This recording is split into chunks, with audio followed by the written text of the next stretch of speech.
नमस्कार। आप देख रहे हैं स्त्रीवाणी। मैं पारुल बंसल उपस्थित हूँ हिंदी साहित्य जगत की सभी ताजा खबरें लेकर। तो आइए शुरुआत करते हैं मुख्य खबरों से। जैनेंद्र कुमार के पुत्र प्रदीप कुमार नहीं रहे। मजदूरों के शोषण का विरोध किया लेखकों ने। लखनऊ बनारस में लेखकों की गिरफ्तारी, जन चेतना पर पुलिस का छापा। मीर पर आई अंग्रेजी में किताब। जितेंद्र भाटिया ने दिया पहला ज्ञान रंजन स्मृति व्याख्यान।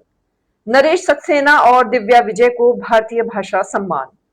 विहाग वैभव को मिला रामशंकर विद्रोही स्मृति सम्मान। सपना भट्ट को शीला सिद्धांतकर पुरस्कार।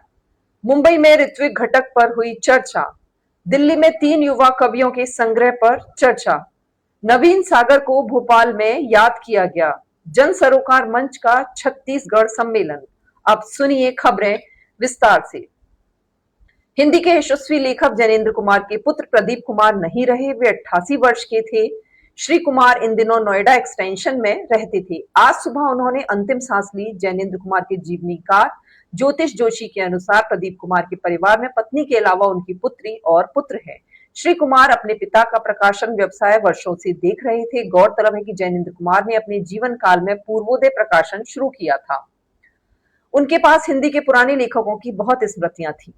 देश भर के लेखकों और संगठनों ने पिछले दिनों राष्ट्रीय राजधानी क्षेत्र में लाखों मजदूरों के शोषण के विरोध में हुए आंदोलन का समर्थन किया है। अखिल भारतीय सांस्कृतिक प्रतिरोध अभियान ने एक संयुक्त बयान जारी कर इन मजदूरों पर पुलिस कार्रवाई की कड़ी निंदा की है। जनवादी लेखक संघ, प्रगति लेखक संघ, जन संस्कृति मंच, दलित लेखक संघ, जन नाट्य मंच, दिशा छात्र संगठन समेत अनेक संगठनों ने लखनऊ, इलाहाबाद और बनारस में इस घटना को लेकर लेखकों की गिरफ्तारी और उन्हें प्रताड़ित किए जाने की भी आलोचना की है।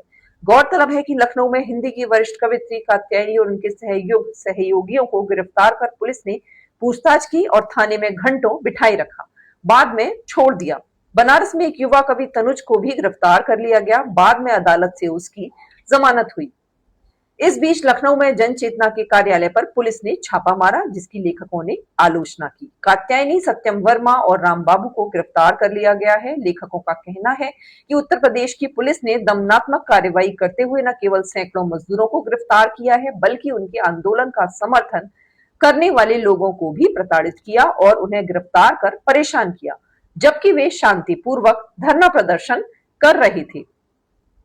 उर्दू के महान शायर मीर तकी मीर मिर्जा गालिब से कम बड़े शायर नहीं थे। गालिब ने तो खुद लिखा है, रेख्ता के तुम ही नहीं थे उस्ताद। गालिब कहते हैं, पहले जमाने में कोई मीर भी था, लेकिन आज का जमाना मीर का है और मुस्तकबिल भी मीर का है। यह बात गत दिनों जामिया मिलिया के पूर्व डीन एवं अंग्रेजी के प्रमुख तथा प्रसिद्ध अनुवादक अनीसुर रहमान ने इंडिया इस्लामिक कल्चरल सेंटर के जलसे में अपनी किताब द एसेंशियल मीर किताब पर चर्चा में कही। चर्चा में दास्तान गोई के उस्ताद महमूद फारूकी और जामिया उर्दू विभाग के प्रोफेसर अहमद महफूज ने भी हिस्सा लिया। इस अवसर पर इस्लामिक कल्चरल सेंटर के अध्यक्ष सलमान खुर्शीद भी मौजूद थे। जलसे को कंडक्ट मेहर आलम खान ने किया और ख्वाजा शाहिद ने पहले सब मेहमानों का तारुफ कराया। श्री रहमान इससे पहले द एसेंशियल गालिब भी लिख चुके हैं और उर्दू शायरी का काफी अनुवाद कर चुके हैं। उन्होंने बताया कि मीर के 8 दीवानों से 200 शेर चुनकर उनका अंग्रेजी में तर्जुमा किया,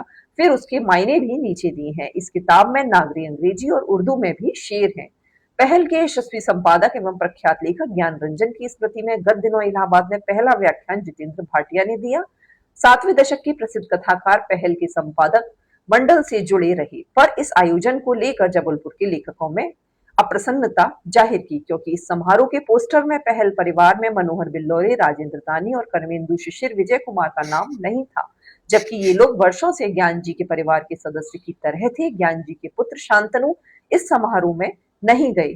कवि नरेश सक्सेना और कथाकार दिव्या विजय सम्मानित होंगे। भारतीय भाषा परिषद गत दिनों हर साल दिया जाने वाला 1-1 लाख रुपए के 4 कृतज्ञ समग्र सम्मान तथा 51,000 के 4 युवा पुरस्कार घोषित किए गए। परिषद की अध्यक्ष डॉक्टर कुसुम खेमानी के अनुसार श्री बस सक्सेना को उनकी कृतियों की गुणवत्ता, नए सौंदर्य बोध और सामाजिक जागरूकता के लिए भारतीय भाषा परिषद द्वारा 1 लाख की राशि का हिंदी का कृतत्व समग्र सम्मान प्रदान किया जाएगा। दिव्या विजय को उनकी अनोखी कथा भाषा प्रयोग धर्मिता के लिए 51,000 की राशि का हिंदी का युवा पुरस्कार प्रदान किया जाएगा। इसके साथ ही 3 अन्य भारतीय भाषाओं के कर्तत्व समग्र सम्मान कन्नड़ की वरिष्ठ लेखिका वैदेही उर्दू के रचनाकार और आलोचक अनीस अशफाक असमिया रचनाकार दीपक कुमार बरकाती को दिया जाएगा। युवा पुरस्कार हिंदी के अलावा गुजराती के अजय सोनी, बांग्ला के पीयूष सरकार और मलयालम की जिनशा गंगा को प्रदान किया जाएगा। ये सभी पुरस्कार आगामी 1 मई को परिषद के स्थापना दिवस के अवसर पर इसके सभागार में प्रदान किए जाएंगे।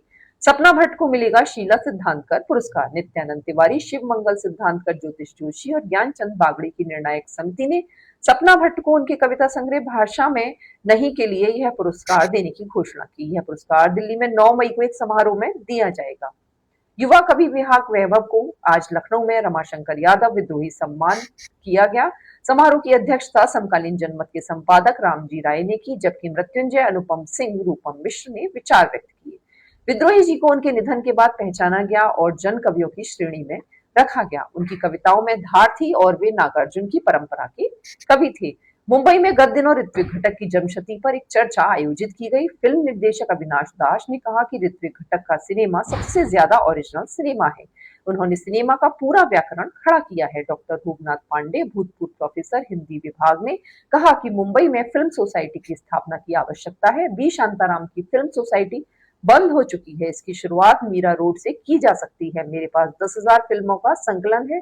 स्वर संगम फाउंडेशन के अध्यक्ष हृदेश मयंक ने कहा कि प्रोफेसर रूपनाथ पांडे के प्रस्ताव पर स्वर संगम फाउंडेशन शीघ्र ही कमेटी की बैठक बुलाकर विचार करेगी। उक्त बातें विरुंगला केंद्र में जाहिद खान एवं जय नारायण प्रसाद द्वारा संपादित पुस्तक ऋत्विक घटक नव यथार्थवाद सिनेमा का कलात्मक सर्जक नामक पुस्तक के विमोचन और चर्चा में कही गई। विमोचन एवं चर्चा का यह आयोजन जनवादी लेखक संघ एवं स्वर संगम फाउंडेशन के संयुक्त तत्वावधान में आयोजित किया गया था।